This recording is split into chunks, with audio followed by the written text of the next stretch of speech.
what is happening. Oh, I am so interested about it all. I'm not sure I ever have exactly. I've always thought of myself as a teacher. I had excellent teachers when I was a young person, and it's a profession I wanted to pursue. But many things happened in my personal life during my teaching years. For example, my first experience teaching was during the Vietnam War.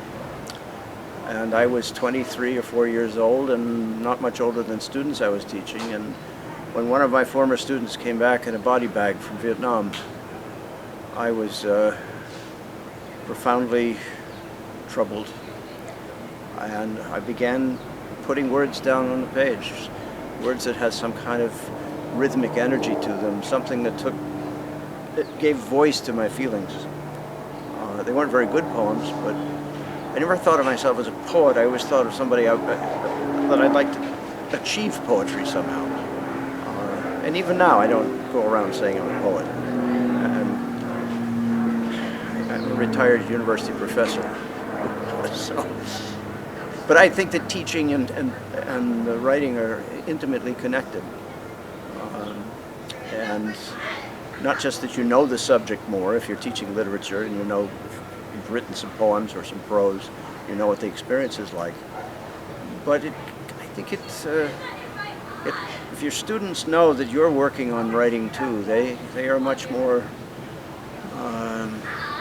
engaged themselves. They believe that it has some worth. It is not an academic thing, a literary exercise, but it's part of one's life. I hope that makes some sense.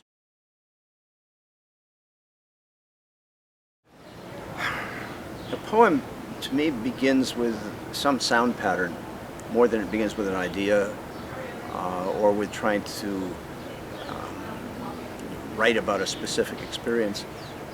More often than any, a poem begins, to me, with a rhythmic pattern or with a rhyme, perhaps, something that catches my ear.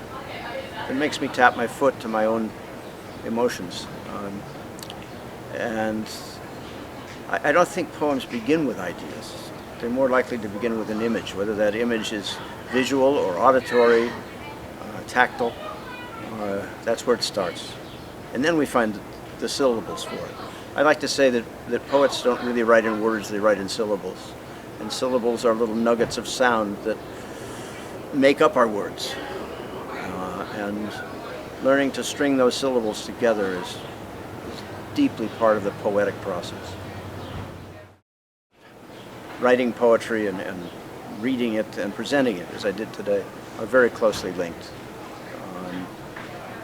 As I said at the beginning, I mean, one of my goals as a teacher was to make things clear, but not to oversimplify. At the same time, to bring some clarity. And, poems find a spot on the page. They occupy a place on the page. That's their own little territory.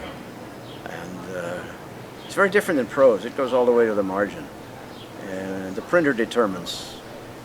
But the poet is the one who shapes, who makes an island in the middle of that white sea that's called the page. You can call it Nantucket if you want.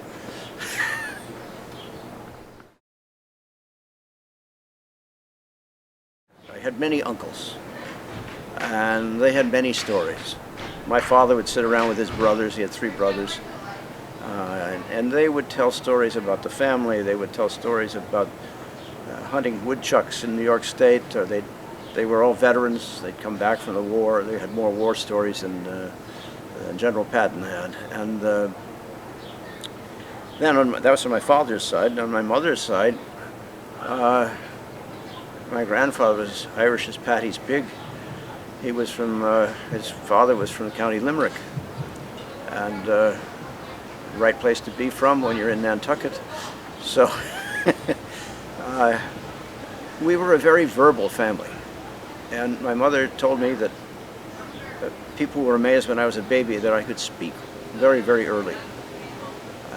People would pass her when I was in a carriage going down the street, and I'd say, "Hi, man," and people would stop and see this little kid speaking. Yeah, we had a lot of verbal things going on in the family.